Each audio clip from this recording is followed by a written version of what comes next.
Ecosubmarino,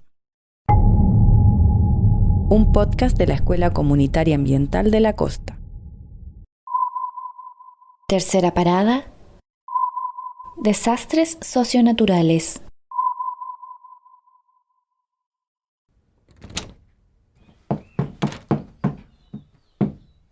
Los tripulantes ya están a bordo.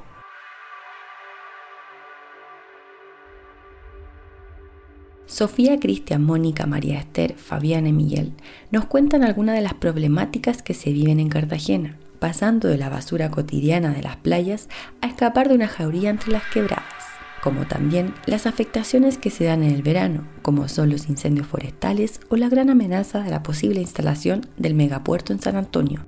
Junto al equipo de Sigiden, Carolina, Simón y Nicole seguiremos escudriñando por la comuna de Cartagena.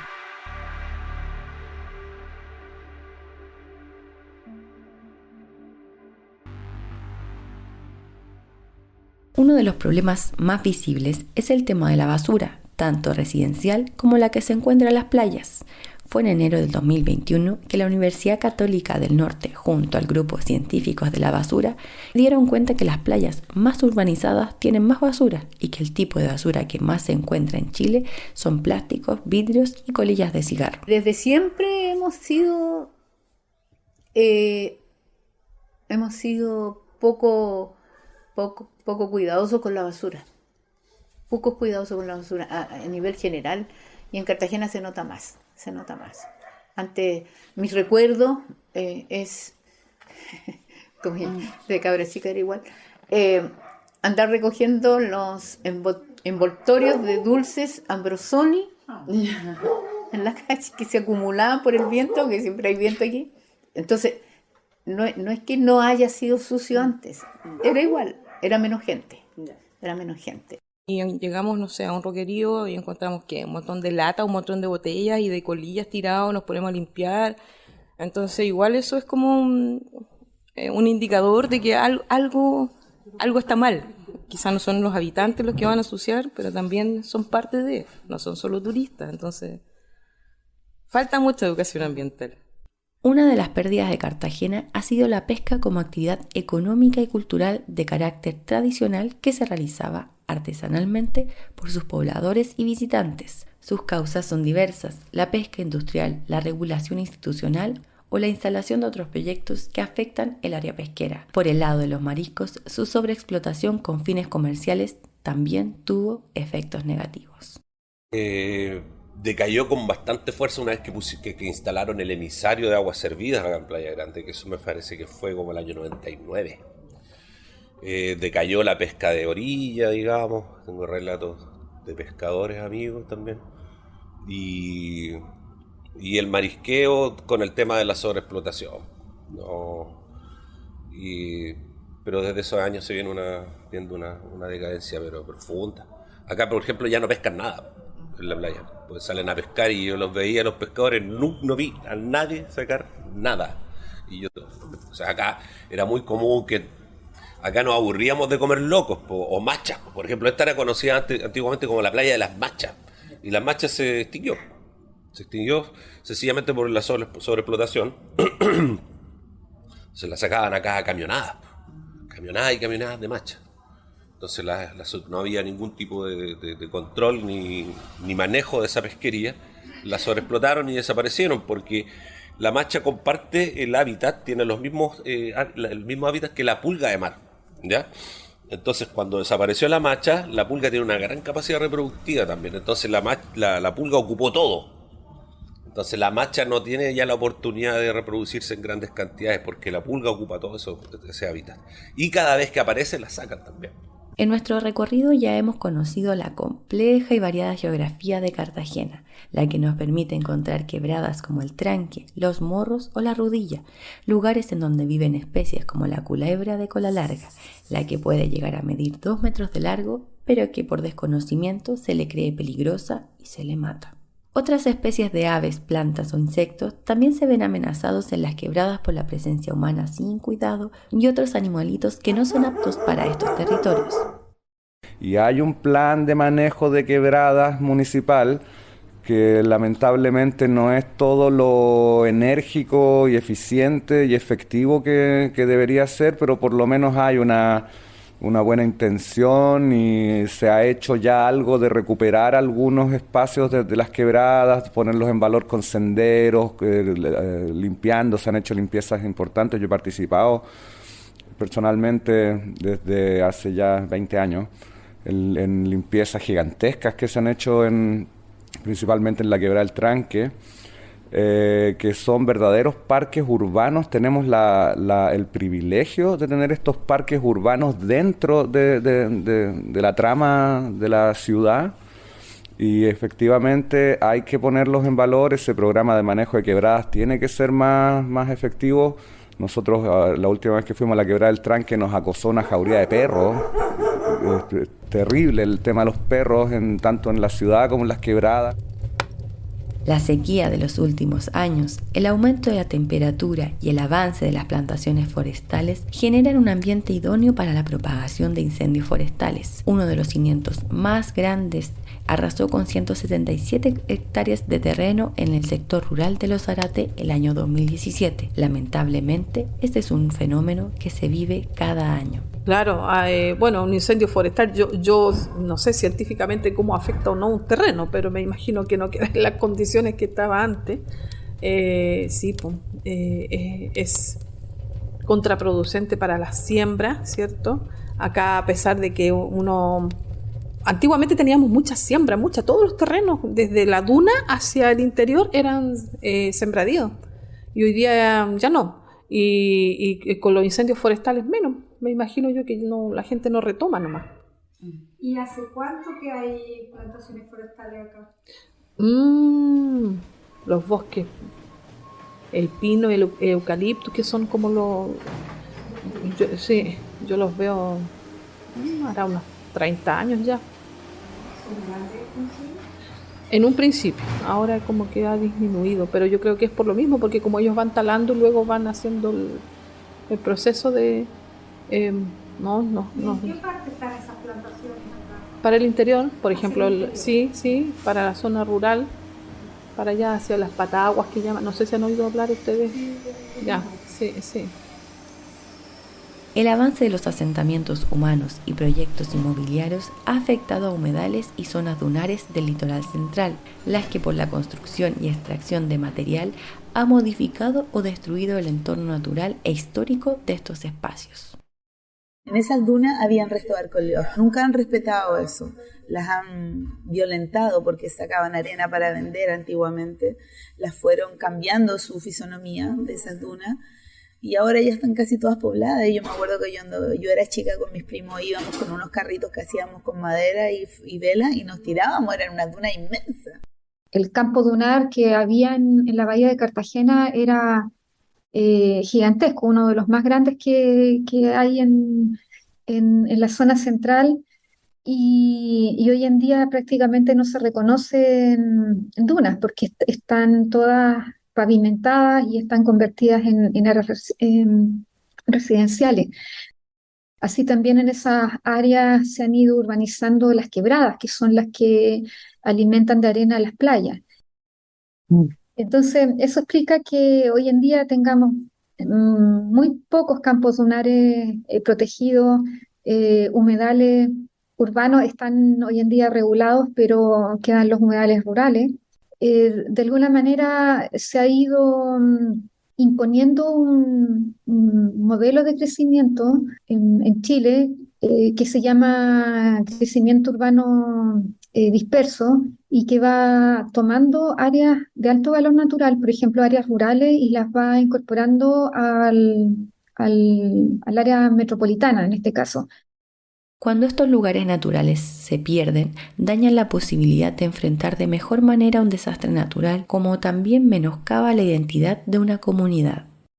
La pérdida de humedales tiene consecuencias naturales, por un lado, ya porque cortamos un flujo que es totalmente natural, y ya hoy día el humedal de Cartagena, el estero está dividido de lo que es el ojo de agua o el espejo de mar, y eso genera una alteración natural, ya que incluso afecta, por ejemplo, ante un evento tsunami, afecta porque hay una pérdida del ecosistema que podría estar mitigando ese evento, pero también tenemos una pérdida social de identidad, porque por un lado está más sucio, la gente pierde identidad, pero pierde esa característica que ellos sienten que la humedal es de ellos y que pueden habitarlo también, que pueden usarlo como un paseo costero, etcétera. Entonces hay una pérdida natural, pero también una pérdida de identidad.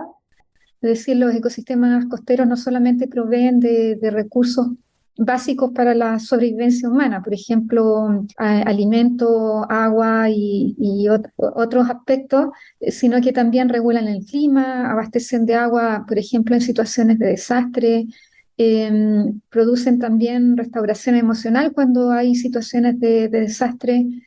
Son los ecosistemas que mitigan los efectos de eventos extremos, por ejemplo, marejadas, trombas marinas, lo que hemos estado viendo, pero también mitigan la energía destructiva de los tsunamis.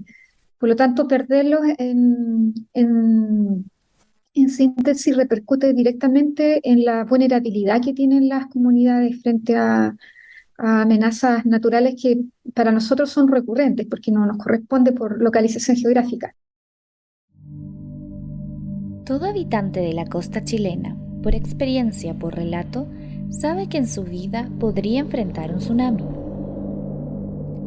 A diferencia de las olas oceánicas que vemos cotidianamente, que son producidas por el viento, o las mareas que son generadas por la atracción gravitacional de la Luna y el Sol, un tsunami se provoca por el desplazamiento del agua y sus olas tienen una longitud mucho más larga. El tsunami puede provenir a causa de un movimiento sísmico bajo o cerca del fondo marino, por acomodo de placas continentales u oceánicas, o también puede provocarse por derrumbes submarinos o erupciones volcánicas. Lo genera una gran masa de agua que es desplazada y puede inundar y asolar en zonas costeras. Aquellos tsunamis causados por sismos cercanos a la costa pueden arribar en pocos minutos y sus efectos continuar por varias horas después de ocurrido un movimiento telúrico. Los tsunamis también pueden ser generados en lugares distantes, ubicados a miles de kilómetros, demorando horas en arribar a costas más lejanas. Quizá ahora estemos preparados, pero en el momento en que esto sucedió no había nadie. Nosotros por naturaleza y por instinto yo creo que sabemos lo que tenemos que hacer, porque hemos vivido toda la vida a orilla de mar. Pero si esto sucediera en una época estival, por ejemplo, ahí sería una tragedia. Es como, yo siempre hago el comparativo, digo, es como si yo un día fuera a la montaña y no sé, pues hay una avalancha o un deslizamiento de tierra, yo no sabría qué hacer porque no conozco la montaña, no sé cómo reaccionar frente a algún evento así. Y pasa lo mismo acá en el verano. Entonces yo siento que, si bien es cierto, hoy día la ciudadanía está mucho más informada, pero en la práctica no aplica mucho. No aplica. Nosotros sí, nosotros los que somos de acá, los que somos de la zona costa, sabemos, conocemos nuestro territorio.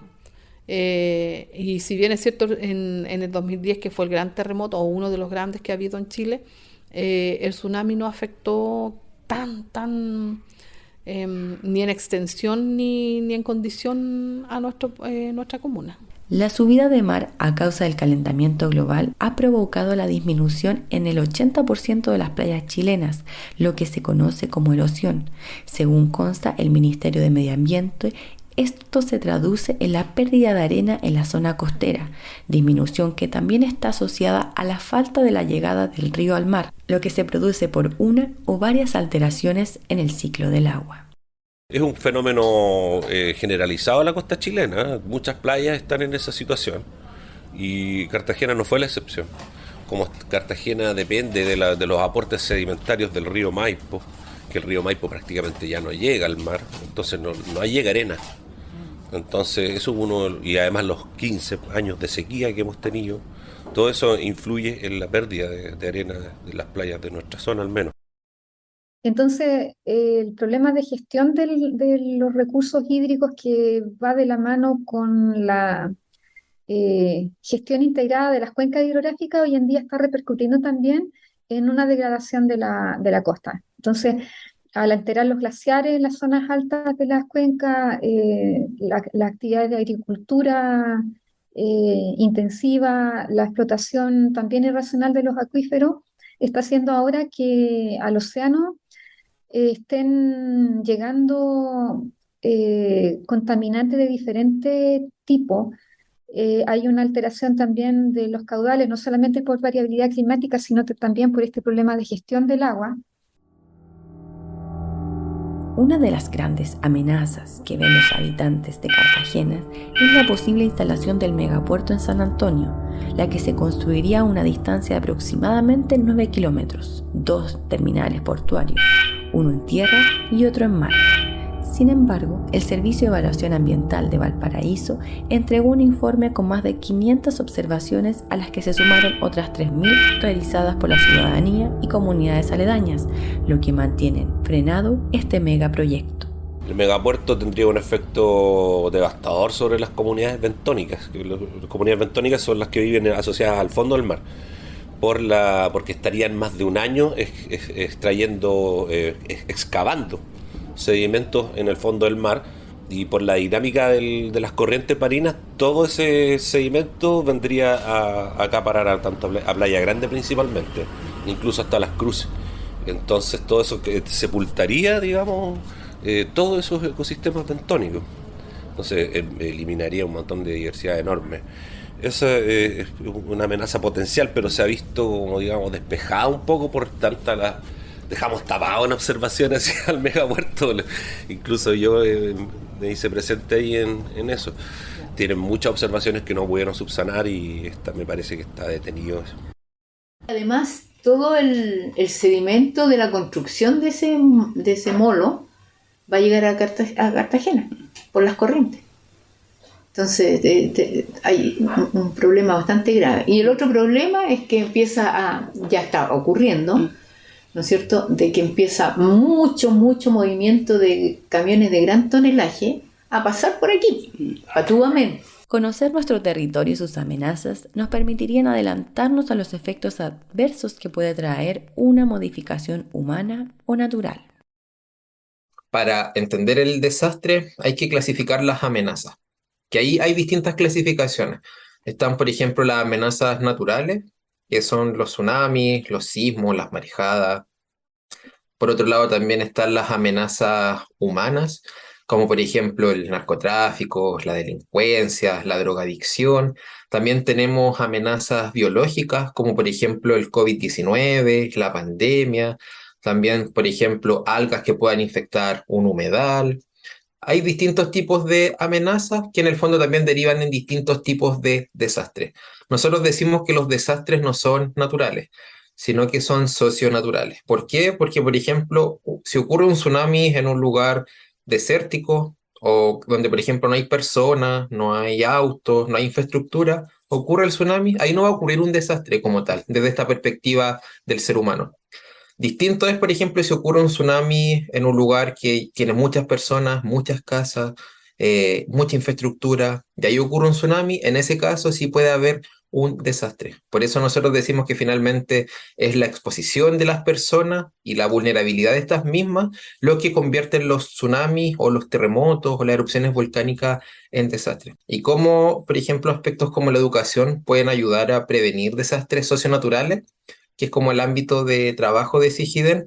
Bueno, justamente se establece que a partir de la concientización hacia las personas, por ejemplo, que viven en un área expuesta a tsunami, que estas también se puedan adaptar a la situación, pero también puedan tener como herramientas, por ejemplo, conocer qué hay que hacer en caso de un tsunami, dónde están las vías de evacuación, dónde están las zonas seguras, pero también que aumente la conversación frente a este tipo de amenaza o problemática que está quejando esa comunidad.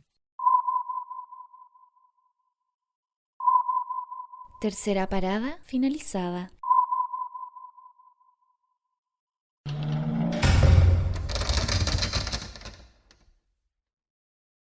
Ecosubmarino cuenta con el apoyo del Centro de Investigación para la Gestión Integrada del Riesgo de Desastres, SIGIDEN, el Observatorio de la Costa, el Instituto Milenio de Socioecología Costera, SECOS, el Fondesit Regular 1200306 y todo el apoyo y cariño de los cartageninos.